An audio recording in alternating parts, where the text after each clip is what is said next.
해주심을 믿습니다. 예수 그리스도의 이름으로 기도드립니다. 아멘. 반갑습니다. 수요 예배에 오신 우리 사랑하는 성도님들 진심으로 환영합니다. 베드로전서 성경 공부 첫 번째 시간에 오신 우리 성도님들 진심으로 환영합니다. 여러분, 오늘 우리가 이제 새롭게 베드로전서를 시작합니다. 그동안 20번에 걸쳐서 이사야서의 긴 내용들을 저희들이 이제 마무리했습니다. 참 이사야서가 얼마나 깊이가 있고 넓고 아주 그 풍성한 내용을 담고 있는 책인지 또 이번에 우리들이 나누면서 큰 은혜를 얻었습니다. 또 베드로전서를 통해서 이 시대를 살아가는 우리들에게 주님이 분명히 말씀하시고 귀한 진리로 깨닫게 해주실 줄 믿습니다. 그런 은혜가 저와 여러분에게 넘치시기를 간절히 축원합니다. 자, 오늘 우리가 함께 볼 베드로전서 1장 6절로 7절 두 구절을 함께 읽겠고요. 제목은 그리스도인으로 고난을 이겨라. 우리 한번 같이 한 목소리로 읽어봅니다. 시작. 그러므로 너희가 이제 여러 가지 시험으로 말미암아 잠깐 근심하게 되지 않을 수 없으나 오히려 크게 기뻐하는도다. 너희 믿음의 확실함은 불로 연단하여도 없어질 금보다 더 귀하여 예수 그리스도께서 나타나실 때에 칭찬과 영광과 존귀를 얻게 할 것이니라. 아멘. 자, 여러분, 우리가 이제 베드로전서 그 본문 내용을 직접 다루기 전에 배경 지식이라고 할까요? 전체적인 우리 개관을 한번 살펴볼 필요가 있겠습니다. 우리가 기본적으로 이 신약 성경은 크게 네 파트로 되어 있고 좀 더 크게 보면은 두 파트로 볼 수 있어요. 복음서와 이제 복음서가 아닌 부분. 이 복음서는 사실은 이제 예수 그리스도의 사역에 대해서 집중을 하고 있고 그 형식도 이야기 스토리 중심으로 되어 있습니다. 그래서 사도행전까지 어떻게 보면은 복음서의 영역에 들어간다고 볼 수 있겠습니까? 볼 수 있겠습니다. 초대교회 복음이 어떻게 시작이 되었고 교회가 어떻게 시작이 되었고 교회가 어떻게 세상을 향해서 퍼져나갔는지 어떤 의미에서 누가가 이제 누가복음을 1편, 사도행전을 2편으로 보았듯이 복음서를 1편, 사도행전을 2편으로 해서 예수 그리스도를 말미암는 복음, 구원의 시작이 어떻게 초대교회를 완성시켰나가 이제 내용이죠. 그리고 로마서부터 시작하는 계시록까지는 사실 형식상으로는 편지 글입니다. 그런데 내용을 보면은 편지라고 볼 수 없고 그 안에 요즘으로 말하면 간단한 페이퍼, 논문식의 글도 있을 수 있고요. 로마서가 대표적이죠. 갈라디아서, 로마서 같은 것들이 대표적입니다. 어떤 주장에 대해서 설득력 있게 일목요연하게 기술하는 내용들, 바울 서신의 내용이 그런 것이 많습니다. 그래서 편지지만 실제 내용을 우리는 그러한 그 바울 서신의 특성상 이거를 강화체, 어떤 것을 강론하고 설명하는 내용들을 담고 있다. 그러나 형식상으로는 이것이 서신서다 이렇게 분류할 수 있죠. 그리고 요한계시록도 요한이 쓴 이 편지글이지만 결국 그 내용을 보면은 이것은 그 시대에 역사하실 성령의 또 뜻과 계시와 그리고 종말에 이르기까지의 내용을 담고 있기 때문에 이것을 우리가 계시다, 계시록 그래서 요한계시록이라고 하지 않습니까? 그래서 이제 우리가 오늘 살펴보는 베드로전서는 어디에 속해 있냐면 넓은 의미에서 바울 서신과 바울이 아닌 그 밖의 기자들이 쓴 서신서, 이 서신서 전체 안에 들어가 있습니다. 그래서 이제 내용을 보면은 형식은 서신이지만 내용을 보면은 편지를 받는 어떤 성도들을 향한 저자의 가르침과 권면의 내용을 또는 위로와 격려의 내용을 주로 담고 있죠. 자, 그런데 우리가 잘 알다시피 이 서신서의 대부분은 다른 말로 하면은 이 신약 성경의 복음서와 계시록과 사도행전 외에 거의 3분의 1을 차지하는 서신서의 대부분을 누가 기록합니까?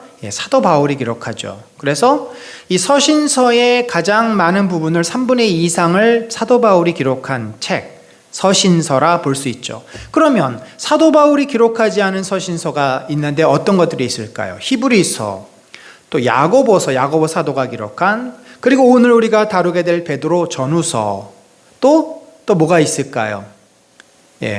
또 요한 1, 2서, 요한 1, 2, 3서, 유다서 뭐 이런 것들이 있겠죠.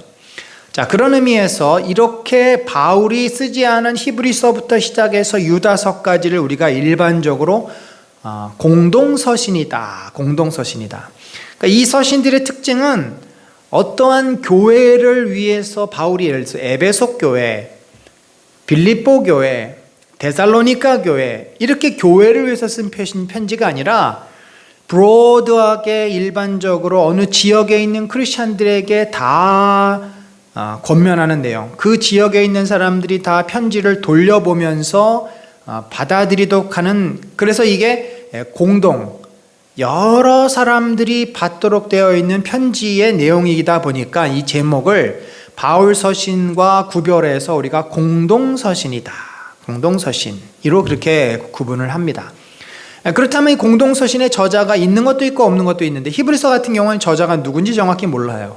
그러나 오늘 우리가 볼 베드로전서는 분명히 베드로가 기록한 그러한 편지글입니다. 그래서 앞으로 우리가 이 베드로와 그 당시의 시대상과 또 본문을 보면서 어떻게 베드로 사도가 그 당시에 교회들을 향해서 편지를 썼고 그 내용이 무엇인지, 그리고 그것이 오늘날 우리들에게 어떠한 메시지와 의미가 있는지 함께 살펴보겠습니다.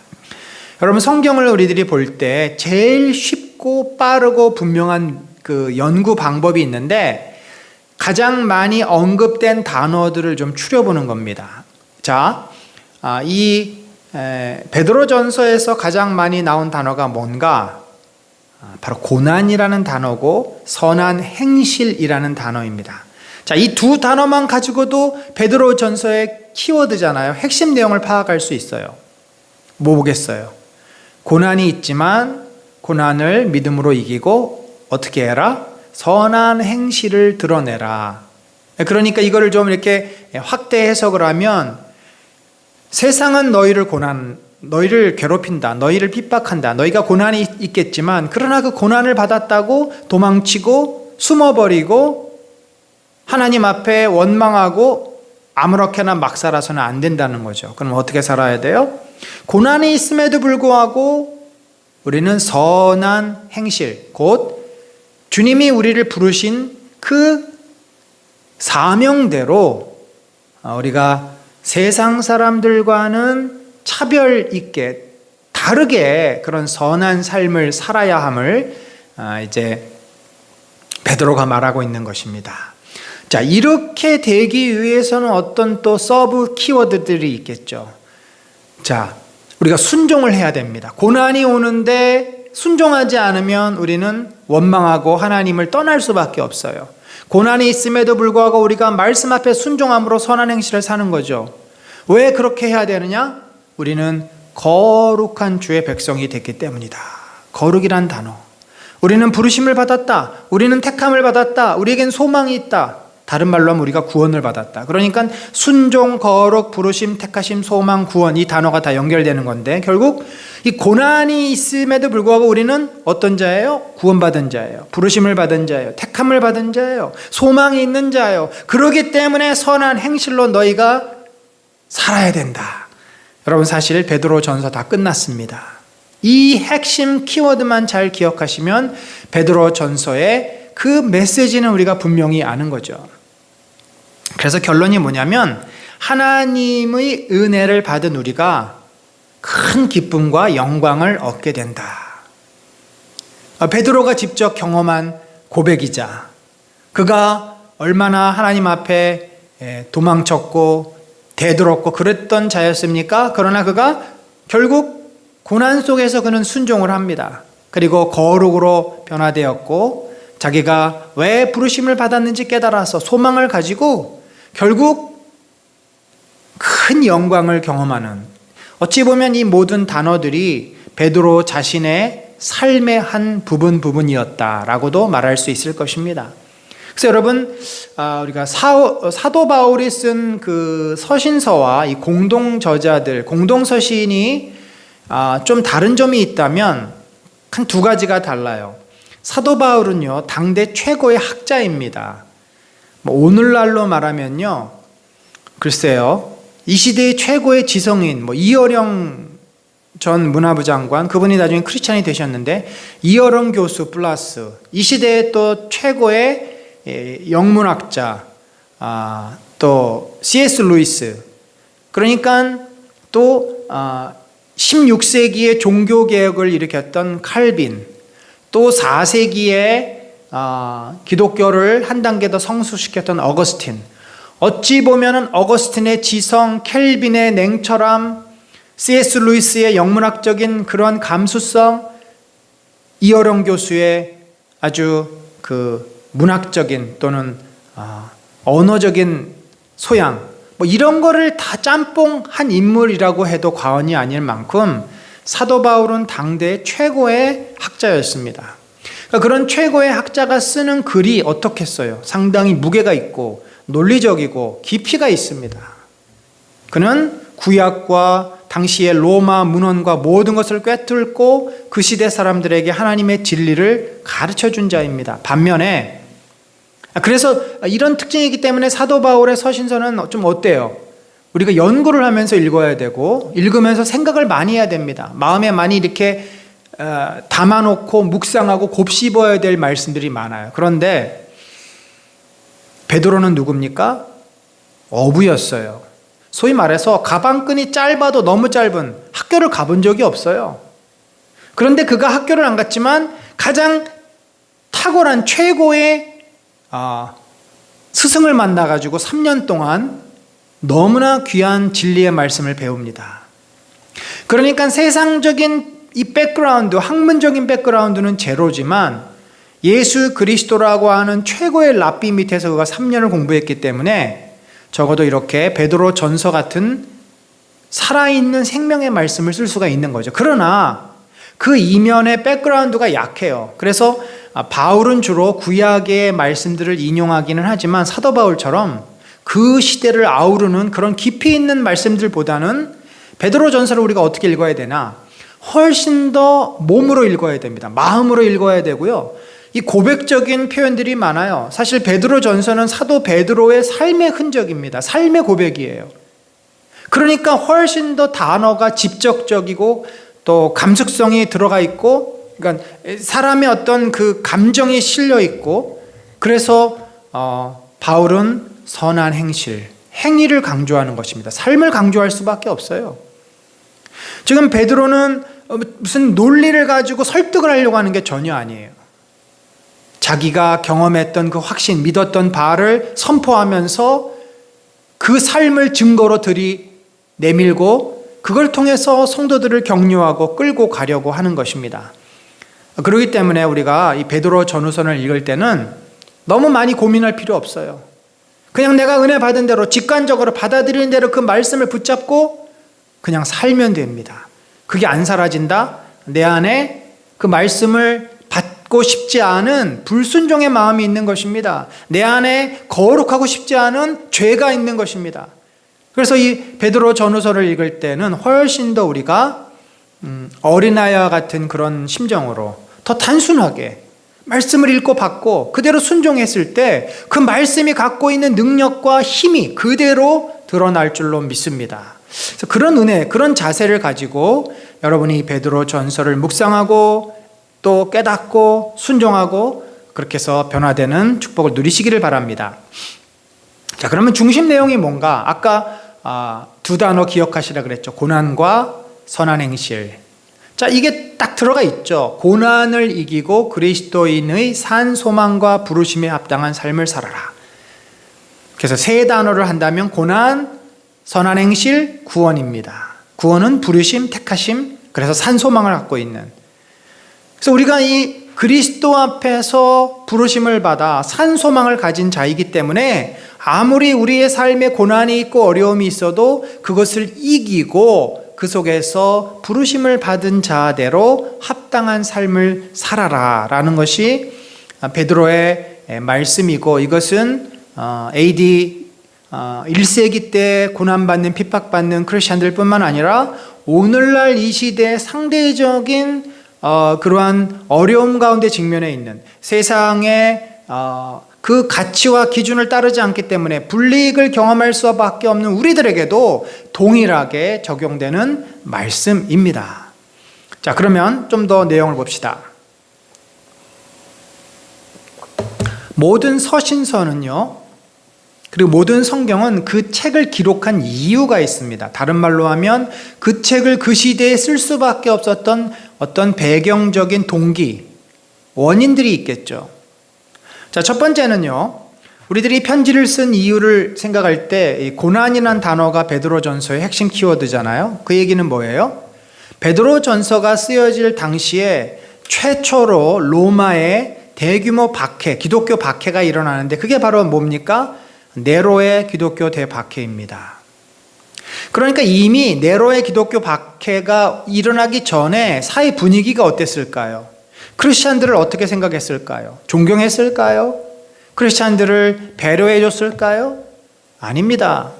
예수를 따르는 자들을 여러 우상들 중에 한 우상을 믿는, 요즘으로 말하면 이단 사설을 쫓는 집단인데, 아니 그런데 그 이단 사설을 쫓는 것까지는 좋아. 그런데 왜 국가 시책에 안 따르냔 말이야. 여러분, 요즘 우리가 코로나 전국을 지금 지난 3년간 겪고 있고, 또 나라마다 정권마다 통제를 강하게 하는 정권이 있는가 하면 자율성을 주는 정권이 있고, 또 나라마다 이 전체주의, 공산주의나 전체주의 국가에서는 개인의 자유를 억압하고, 미국과 같이 자유주의 국가에서는 개인의 자유를 최대한 인정해주는 그런 여러 시스템이 있는데, 여러분, 그런 그 로마 시대 당시에는 어떤 사회적인 시스템이 있었겠어요?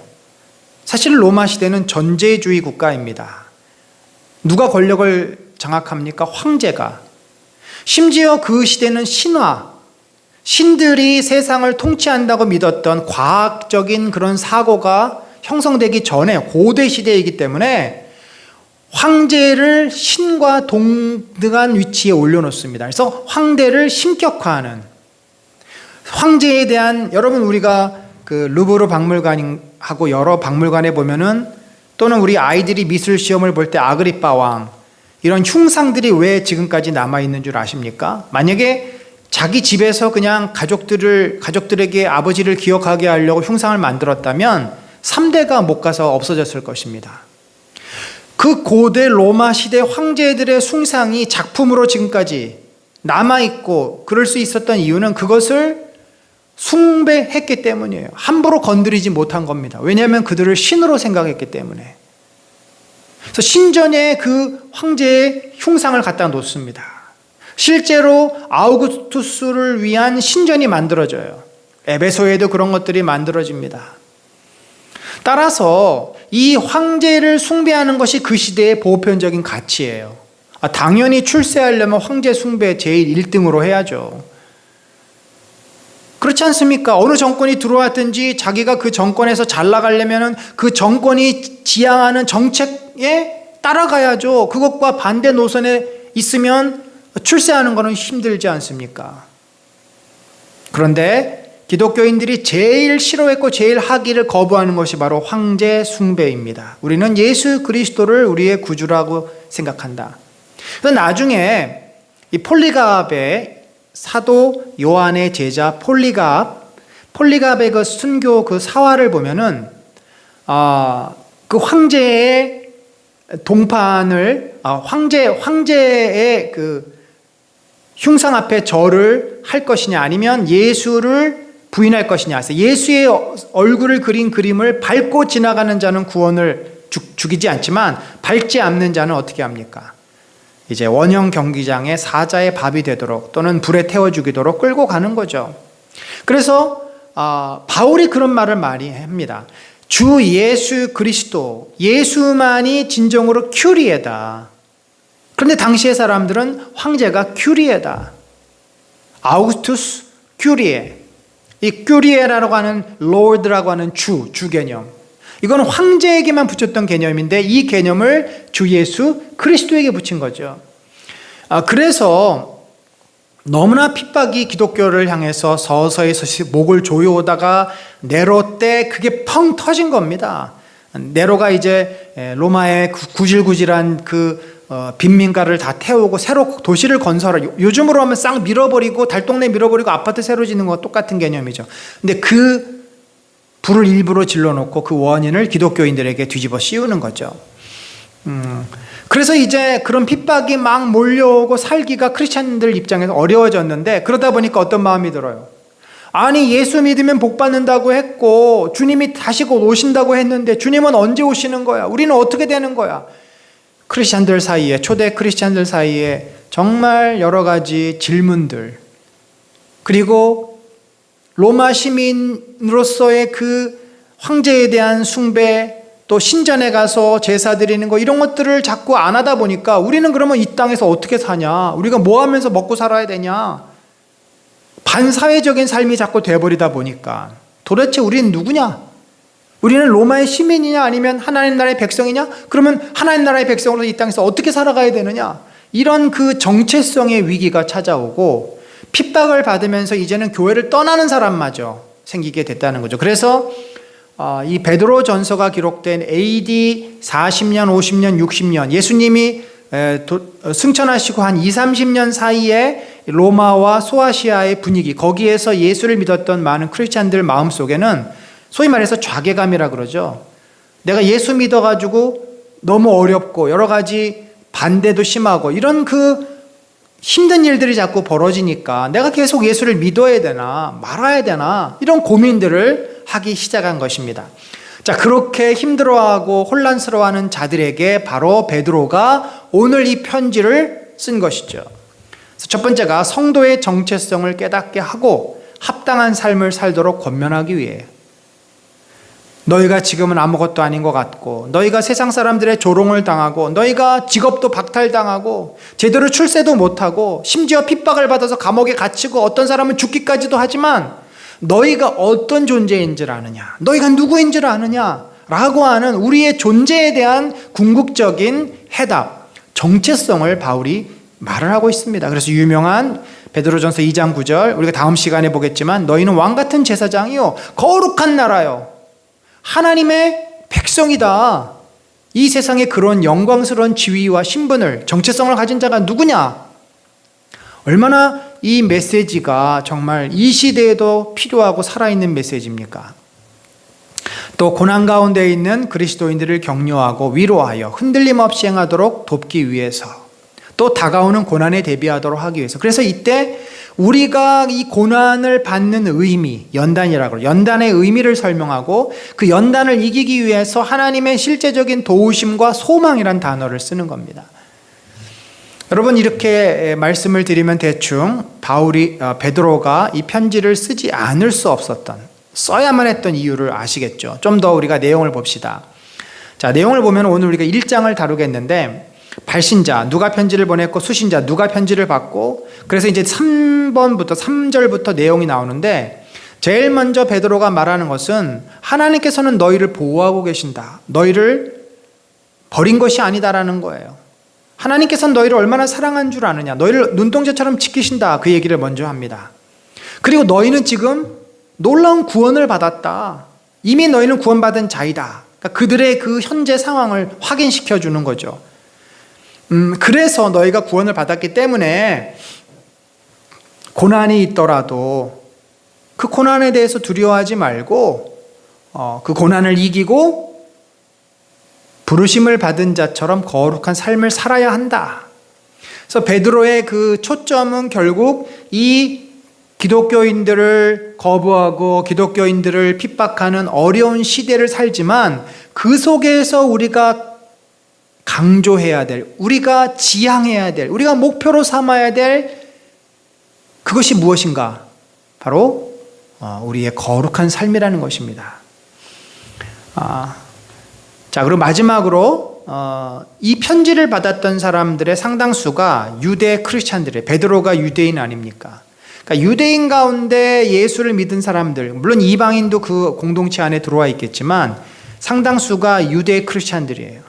그래서 그 유대 크리스찬들을 하나님께서 어떻게 부르셨고 그들에게 어떠한 은혜를 주셨는지를 베드로가 다시 한번 설명하는데, 요 17절부터 25절은 어찌 보면은 그들이 누구인가에 대한 좀 더 부연 설명이다라고 볼 수가 있을 것입니다. 자, 좀 더 우리가 내용을 봅시다. 자, 예수 그리스도의 사도 베드로는, 자, 이 베드로라는 이름 아주 귀하고 영광스러운 이름입니다. 제일 사고도 많이 쳤고 제일 예수님을 힘들게도 했던, 그러나 그가 그 모든 아픔과 또 혼란과 또 죄를 뉘우치고 가장 주를 위해서 자신을 던진 그런 신실한 하나님의 종이요 예수님의 사도죠. 자기가 누구인지를 정확하게 밝힙니다. 예수 그리스도의 사도. 사도는 보내심을 받은 자예요. 그러니까 예수 그리스도께서 부활 승천하시면서 자기들을 이 아시아 먼 이방 민족까지 가서 복음을 전하고 제자를 삼으라 그랬는데, 내가 그 사명대로 마태복음 28장 19절 20절에 있는 그 사명대로 보내심을 받은 자다라는 것입니다. 그럼 누구에게 이 편지를 써요? 자, 본도, 갈라디아, 갑바도기아, 아시아와 비두니아에 흩어진 나그네, 곧 하나님 아버지의 미리 아심을 따라 성령이 거룩하게 하심으로 순종함과 예수 그리스도의 핏부림을 얻기 위하여 택하심을 받은 자들에게 편지한다. 아주 중요한 단어 몇 가지가 나오죠. 여기 보면 우리가 베드로도 유대인이요, 이 편지를 듣는 사람들이 유대 크리스찬임을 알게 해주는 단어가 예수 그리스도의 핏부림이라는 단어예요. 이 핏부림이라는 단어는 제단에 양의 피를 뿌릴 때 죄를 용서받기 위해서 또 소의 피를 뿌림으로써 그 죄가 이제 전가되는 그런 어떤 표현법입니다. 그러니까 예수 그리스도의 십자가로 우리의 죄가 전가된 거죠. 그 은혜를 얻기 위하여 너희가 뭐 했다? 택함을 받았다. 이 택했다라는 단어도요, 유대인들이 굉장히 좋아하는 단어예요. 자기들은 지금 택한 민족이라는 거죠. 택함을 받은 민족이라는 것입니다. 그런데 그 택함을 받았던 베드로 역시 예수님으로부터 부르심을 받은 거잖아요. 나를 따르라. 마태에게 나를 따르라. 택함 받은 거잖아요. 택함을 받은 베드로 역시 너희도 택함을 받은 자이다 라는 말을 하는 거죠. 자, 그러면 본도, 갈라디아, 갑바도기아, 아시아, 비두니아가 어딘가, 자, 여기에 흩어진 나그네, 이 나그네라는 단어도요, 베드로가 좋아하는 단어입니다.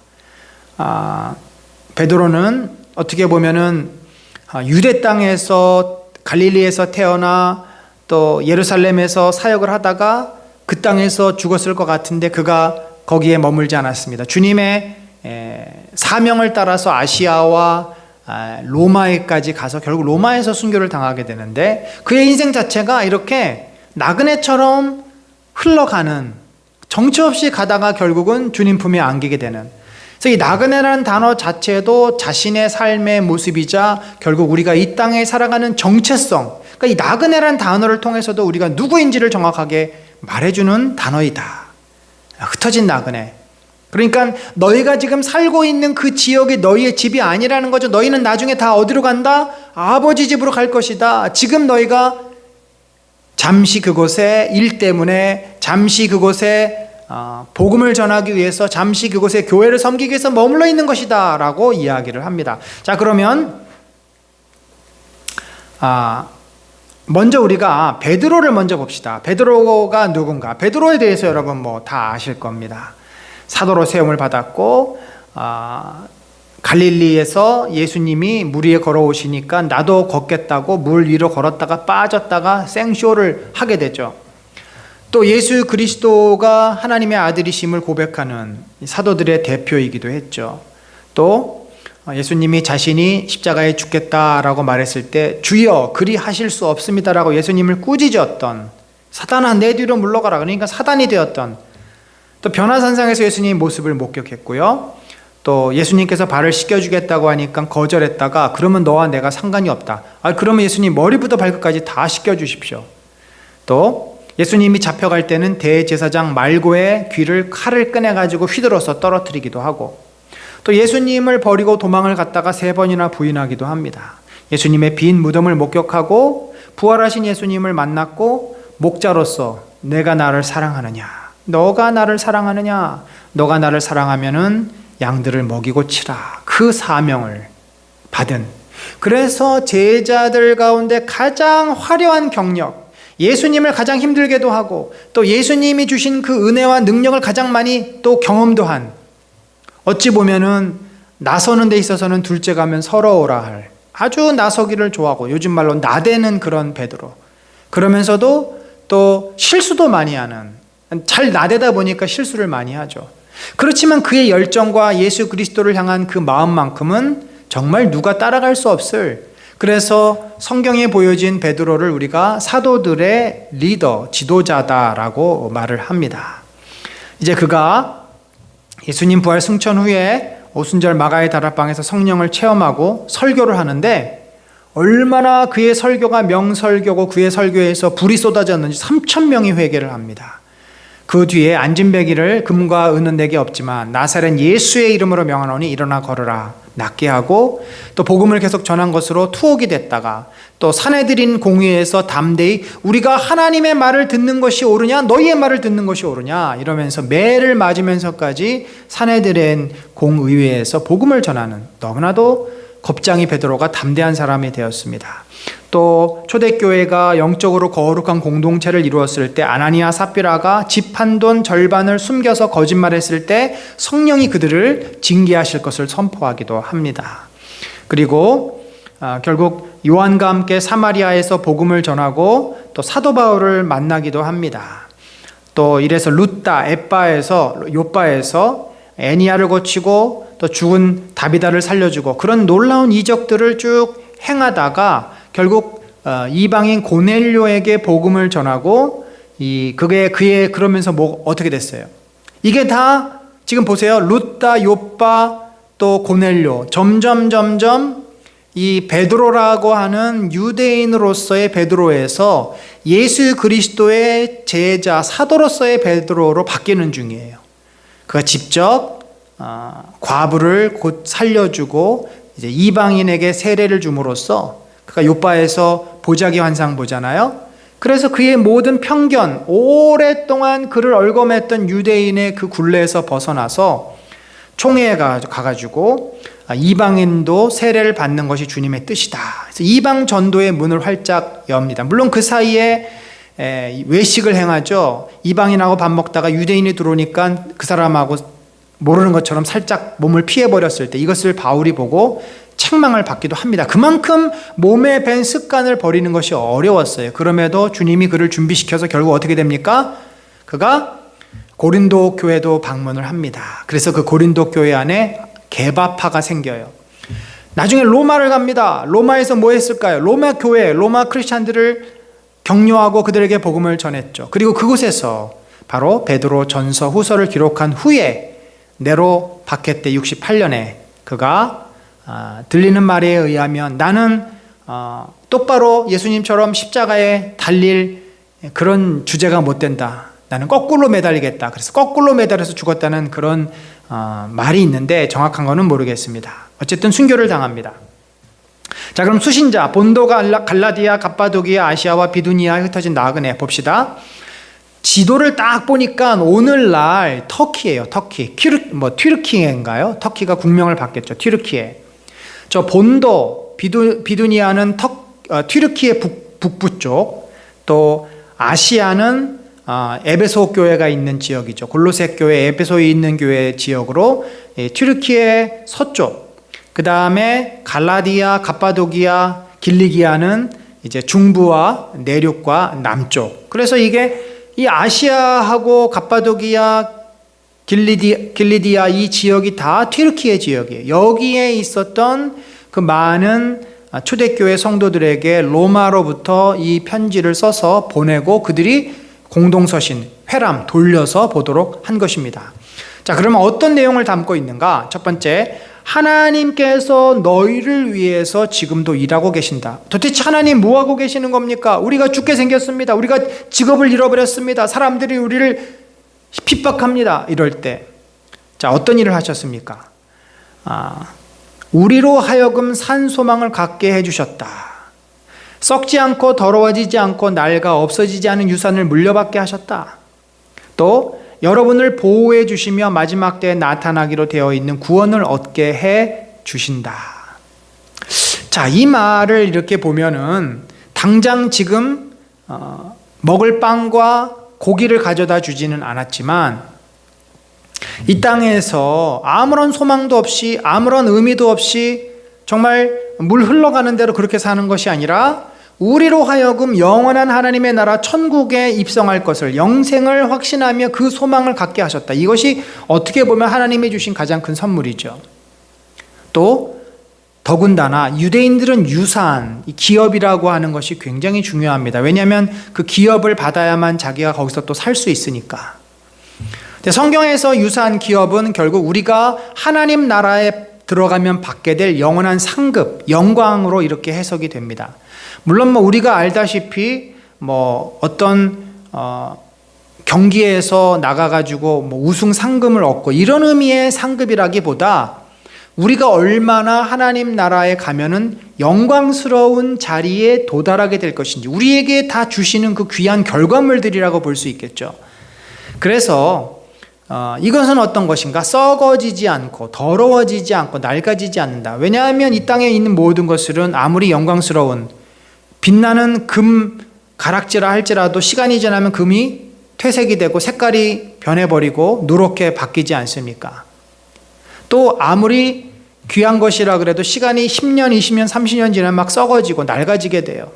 그러나 하나님 나라에는 영원한 유산은 결코 그런 것이 없어요. 시간의 그 지배를 받지 않습니다. 영원한 거니까. 그래서 이 유산을 이미 우리가 받았어요. 뭘로? 약속어음으로. 성령께서 우리 안에 계시면서 하나님 나라의 유업을 우리에게 주셨어요. 여러분, 이 표현을 베드로는 이렇게 간단하게 썼지만 바울은 에베소서에서 일목요연하게 설명하고 있어요. 그러니까 사실 같은 내용을 베드로는 좀 더 쉽게 분명하게 말하고 바울은 정확하게 논리적으로 설명하고 있습니다. 하나님께서는 우리의 믿음을 보시고 우리를 보호해 주신다. 그리고 마지막에는 구원을 얻게 한다. 지금도 하나님이 우리를 보호해 주고 계신데, 이 보호한다는 단어는요, 도시 안에 요새와 주둔지가 있다, 그런 말이에요. 그러니까 성령께서 이미 우리 안에 계시면서 우리가 악한 길로 빠지지 않도록 우리를 지키시고 보호하시고 계시는 겁니다. 여러분, 이런 놀라운 일들을 하나님이 우리에게 해주시고 있다.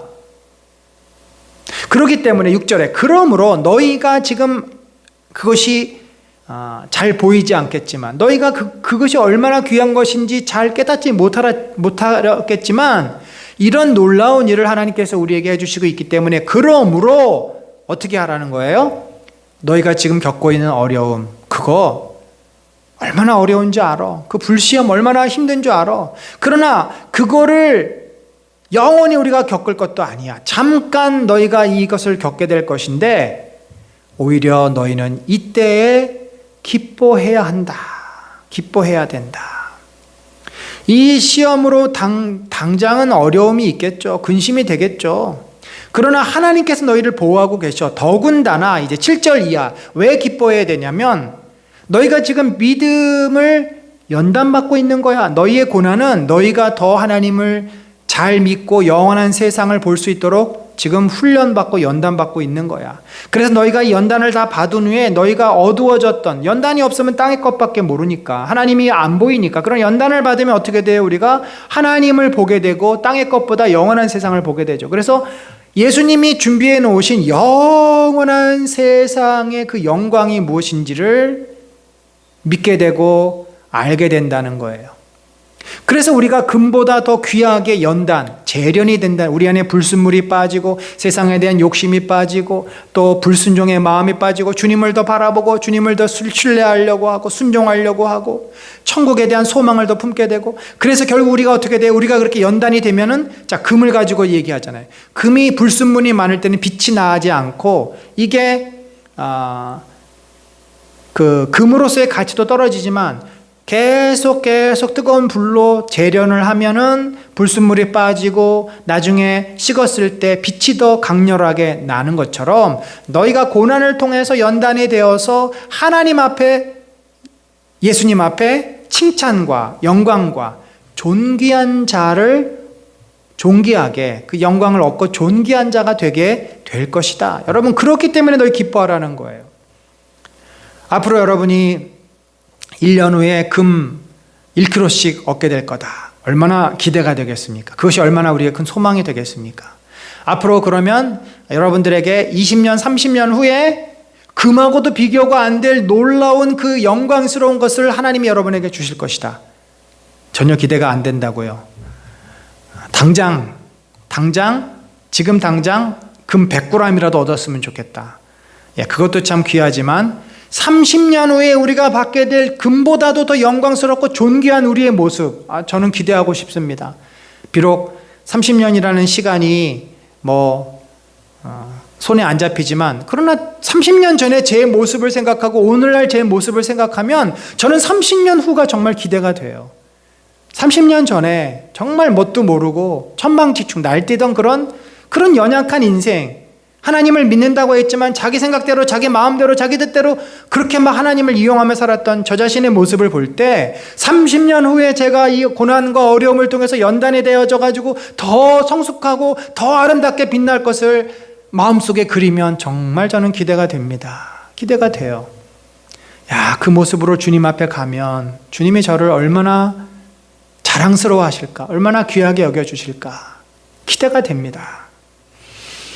그래서 결국 우리는 우리의 인생의 가장 큰 목표는 내가 집 5채 갖는 것도 아니고 내가 많은 모임에 있어서 리더가 되는 것도 아니고 결국 우리의 영혼이 온전히 구원을 받아 하나님 앞에 서게 되는 것, 그것 아니겠습니까? 그러면서 이제 베드로가 또 설명을 합니다. 당신들이 얻은 구원은 이게 얼마나 귀한 건 줄 아느냐. 그렇지 않겠어요? 이 구원이 아무나 얻을 수 있는 구원이 아닙니다. 여러분, 갈수록 그런 생각이 들어요. 정말 예수님도 그랬잖아요. 내가 믿는 자를 보겠느냐, 믿음을 보겠느냐. 요즘 시대가 교회 안에 있는 불순물들이 빠져나가는 시대라고들 이야기합니다. 그냥 자기의 유익을 위해서, 필요에 의해서 교회를 나왔던 사람들이 빠져나갑니다. 썰물처럼 쫙 빠져나갑니다. 정말 주님을 믿는 자들만이, 정말 구원을 받은 자만이 교회에 나와서 교회의 순수성을 회복하고 다시금 세상을 향해 기지개를 펼 날이 분명히 올 것입니다. 고대 시대에도 그 초대교회 성도들이 택함을 받고 부르심을 받은 그 구원이 어떠했는가? 자, 여기 보면요, 예언자들은 이 구원을 자세히 살피고 연구하였습니다. 그들은 여러분이 받을 은혜를 예언하였습니다. 예언자들이 있잖아요. 베드로가 볼 때 이사야, 미가, 스가랴 예언자들이 있어요. 누구에게 또는 어느 때에 이런 일이 일어날 것인지는 그들이 연구할 때, 이 얘기는 뭘 연구했어요? 구원, 곧 메시아가 이 땅에 와서 이 세상을 구원할 것을 그들이 연구하고 고민하고 선포했다는 거죠. 그들 안에 계신 그리스도의 영, 성령께서 그리스도에게 닥칠 고난과 그 뒤에 올 영광을 미리 증언하여 드러내 주셨습니다. 자, 이게 어디에 있을까요? 이사야서 53장. BC 700년 전에 이사야는 고난받는 종, 이사야의 내용을 보면요, 구원과 영광을 선포해요. 빛의 회복을 선포해요. 그런데 그것이 당시에 유대인들이 생각했던, 예수님 당시에 유대인들이 기대했던 정치적인 메시아, 힘을 가진 메시아가 아니라 고난받는 종으로서 그것을 이룰 것이다. 이게 하나님 뜻이고 당시의 인간들은 이해하지 못했던 것입니다. 그러나 베드로가 정확히 얘기합니다. 그리스도의 영이, 성령이 그 예언자 이사야를 통해서 그리스도에게 닥칠 고난과 그 뒤에 올 영광을 미리 증언하여 주셨다. 그렇지 않습니까? 예언자들은 자기들이 섬긴 그 일들이 여러분을 위한, 여기 여러분은 누구예요? 디아스포라들, 아시아에 흩어져 있는 튀르키예, 갑바도기아에 흩어져 있는 초대교회 유대 크리스찬들, 여러분을 위한 것임을 계시로 알게 되었습니다. 그들이 미리 앞으로 복음이, 곧 메시아가 와서 이 열방을, 이방을, 유대인들을 구원할 것임을 알고 있었다는 거죠. 그 일들은 여러분에게 복음을 전한 사람들이 이제 여러분에게 선포한 것입니다. 그 일들은 천사들도 보고 싶어. 뭘 봐요? 예수 그리스도의 구원과 회복. 이 복음을 오래전부터 예언자들이 선포했고 그들이 계시를 통해 알았고 드디어 그것이 여러분에게 이루어진 것이다. 이게 그냥 된 것이 아니라 이 사도 바울은 뭐라 그랬어요? 창세전에 택한 것이 너희들에게 이제 이방인들에게 복음이 이를 어떻게 보면은 지금 바울이 이방인들에게 논리적으로 설명하는 것이나 디아스포라들에게 베드로가 지금 이렇게 말하는 것이나 같은 내용이에요. 서로 표현하는 것과 대상이 다를 뿐입니다. 자, 그렇기 때문에 너희가 이제 그런 그 조상들, 예언자들이 미리 천사들도 보고 싶어 했고 얻고 싶어 했던 그 구원을 드디어 너희들이 받았기 때문에 너희가 어떻게 살아야 되겠어요? 단단히 마음을 먹고 정신을 차려서 어떻게 해요? 예수님 오실 때 여러분이 받을 은혜를 끝까지 바라고 있으십시오. 소망을 가질, 은혜가 뭐냐면 구원의 완성을 끝까지 소망하고 있으라는 거예요. 그러니까 지금 좀 고난받고 어렵다고 전에 모르고 쫓았던 욕망을 따라 살지 말고 옛사람을 따르지 말라. 바울 표현 불러주시고 그 거룩하신 분을 따라 모든 행실을 거룩하게 하십시오. 새 사람을 따라 예수 그리스도의 형상을 따라 그렇게 거룩하게 살아라. 바울도 예수 그리스도의 형상의 거룩을 말하고 있어요. 진리와 거룩함. 그래서 베드로는 내가 거룩하니 너희도 거룩하여라. 레위기의 말씀을 인용을 합니다. 그래서 왜 우리가 이렇게 거룩하게 살아가야 되느냐? 하나님은, 우리 아버지 하나님은 외모로 판단하지 않고 우리의 내면의 진실성을 보시는 분이다. 여기 겉모양으로 판단하지 않고 각 사람의 행위대로, 여기서 행위가 겉모양이 아니라 마음의 중심을 말해요. 마음의 동기와 삶의 일치를 말해요. 겉모양은 앞에 나와 있죠. 여러분은 나그네 삶을 사는 동안 두려운 마음으로, 어떤 두려운 마음? 하나님을 경외함으로 진실되게 마음의 바른 동기를 가지고 삶에서 드러나도록 그렇게 진실되게 행위와 지행이 일치하는 그런 삶을 살아가라는 거죠. 원래 이제 아까 말했던 유대인들은 어떻게 됐어요? 유대인들은 이미 선지자들을 통해서 하나님께서 구원해 주실 것을 계획하셨는데 이제 그걸 좀 더 설명하는 겁니다. 마지막 부분에 여러분은 조상으로부터 물려받은 여러분의 헛된 생활 방식에서 해방되었습니다. 이게 뭐예요? 유대인들은 제사를 드려야죠. 할례를 행해야 되죠. 월삭과 절기를 지켜야 돼. 이런 것을 이제 안 해도 되겠다는 거죠. 바울도 얘기하지 않습니까? 너희가 이제 할례자들에게는 무할례자가 됐다. 그것은 은이나 금과 같이 썩어질 것으로 된 것이 아니라 흠이 없고 티가 없는 어린 양의 피와 같은 그리스도의 귀한 피로, 피가 또 나옵니다. 구약적인 표현이죠. 유대적인 표현입니다. 예수 그리스도의 피로 말미암아 더 이상 제사 드릴 필요 없다. 그 예수 그리스도를 믿음으로 구원을 받기 때문에 더 이상 할례를 행할 필요가 없다. 하나님께서는 이 그리스도를 세상이 창조되기 전에 미리 아셨고 이 마지막 때에 여러분을 위해 나타내셨습니다. 이게 얼마나 귀한 말입니까? 그리스도는 이미 창조 전부터 있었고 그분이 오실 것을 하나님이 계획하셨다가 드디어 여러분을 위해서 보내주셨다는 것. 십자가가 여러분을 위한 것이다. 여러분, 이게 유대인에게만 해당이 되겠습니까? 우리에게도 해당되는 거 아니겠습니까? 여러분은 그리스도로 말미암아 하나님을 믿고 있습니다. 그렇죠. 유대인이 구원받는 이유가 행위가 아니라, 율법이 아니라, 제사가 아니라 예수 그리스도를 믿음으로 말미암아. 이게 바울의 로마서의 주장이고 갈라디아서의 주장입니다. 그래서 베드로가 이렇게 표현해요. 여러분은 다시 태어났습니다. 그것은 썩을 씨로 그렇게 된 것이 아니라 썩지 않을 씨, 곧 살아계시고 영원하신 하나님의 말씀으로 너희가 다시 태어났다. 예수님이 니고데모에게 너희가 성령으로 거듭나지 않으면, 바울도 복음으로 인해서 우리가 새로운 피조물이 됐다라고 말을 합니다. 근데 말씀, 이사야서에 나오는 말씀, 모든 육체는 풀과 같고 그 모든 영광은 풀의 꽃과 같고 풀은 마르고 꽃은 떨어지되 주님의 말씀은 영원히 있다. 이것이 여러분에게 복음으로 전해진 것이다. 그 주님의 말씀, 예수 그리스도를 보내주겠다. 예수 그리스도가 너희를 구원할 거다. 그 선지자를 통해서 보냈던 말씀이 여러분에게 복음으로 전해졌고 드디어 예수가 오셔서 너희가 예수를 믿었고 그런 말미암아 지금 유대인들이 뭐가 됐어요? 하나님의 자녀가 되었다는 거죠. 그래서 어떻게 살라는 거예요?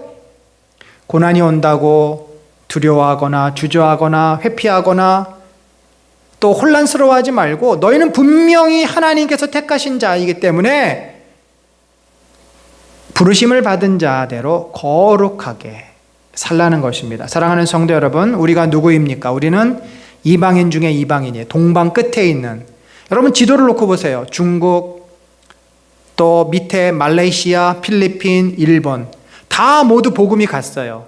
일본에게까지도 복음이 전해졌었고, 중국 허드스테일러 내륙에까지 들어갔어요. 필리핀 캐톨릭 국가입니다. 인도네시아 자바섬까지 복음이 들어갔어요. 대한민국 조선시대 복음이 왔어요. 그런데 다 무슬림과 유교와 귀신과 또 힌두교와 여러 종교로 그들이 다 변질되었지만 유일하게 대한민국에서만 교회가 뿌리를 내리고 그나마 인구의 10% 내지 15%가 크리스찬인 그런 나라가 되었습니다.